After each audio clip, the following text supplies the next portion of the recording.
پرانے زمانے کی بات ہے کہ ایک گاؤں میں 3 گہرے دوست احمد، زبیر اور کاشف رہتے تھے۔ ان سب کو گھومنے پھرنے کا بہت شوق تھا۔ ایک دن انہوں نے شکار کے لیے سمندر کی طرف نکلنے کا فیصلہ کیا۔ ان کے پاس شکار کا سامان، کچھ ضروری اشیاء اور احمد کے دادا کا پرانا کمپاس تھا۔ صبح سویرے وہ اپنی کشتی پر روانہ ہوئے۔ موسم خوشگوار تھا، لیکن آسمان پر کالے بادل اچانک سے چھا گئے اور ایک خطرناک طوفان نے انہیں گھیر لیا۔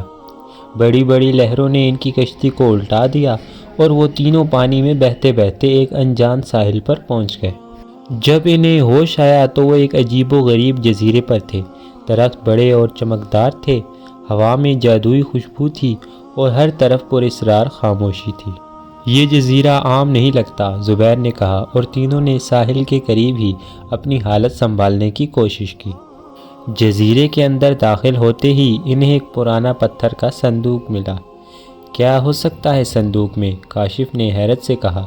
انہوں نے صندوق کھولا تو اندر ایک قدیم اور بوسیدہ نقشہ پایا۔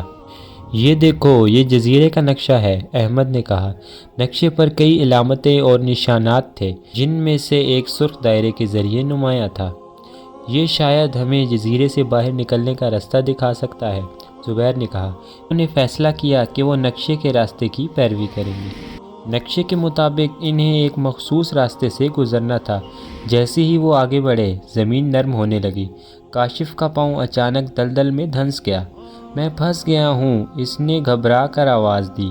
زبیر نے فوراً قریب پڑی ایک شاخ پکڑی اور کاشف کو کھینچنے کی کوشش کی۔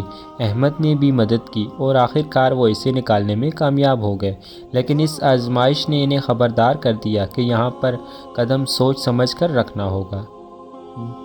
نقشے کی رہنمائی میں وہ ایک گھنے جنگل میں پہنچے۔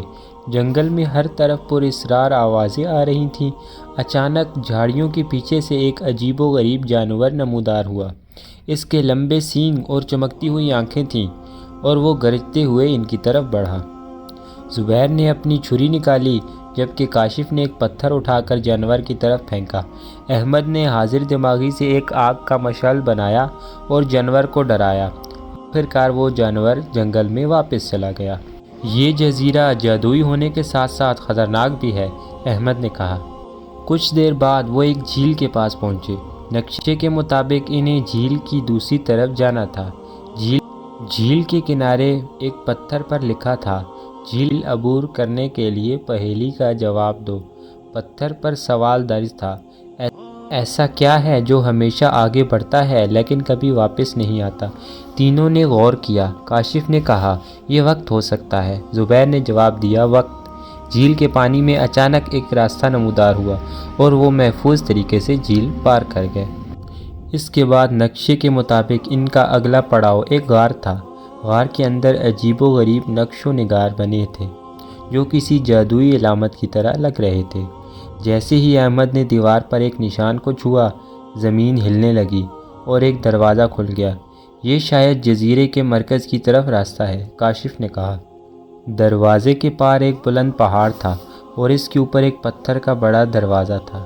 دروازے کے قریب ایک تختی پر لکھا تھا، یہ دروازہ صرف ان کے لیے کھلے گا جو ہمت، عقل اور اتحاد سے کام لیں۔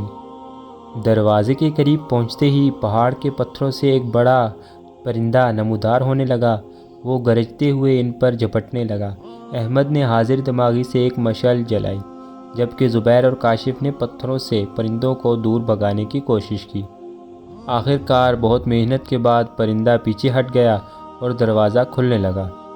اس دروازے کے دوسری طرف ایک جادوئی کشتی موجود تھی۔ کشتی پر لکھا تھا، یہی تمہارا واپسی کا راستہ ہے۔ تینوں کشتی پر سوار ہو گئے اور وہ خود بخود سمندر میں روانہ ہو گئی۔ جیسے ہی وہ جزیرے سے دور ہوئے، انہوں نے دیکھا کہ جزیرہ دھند میں جیسے وہ کبھی موجود ہی نہ تھا۔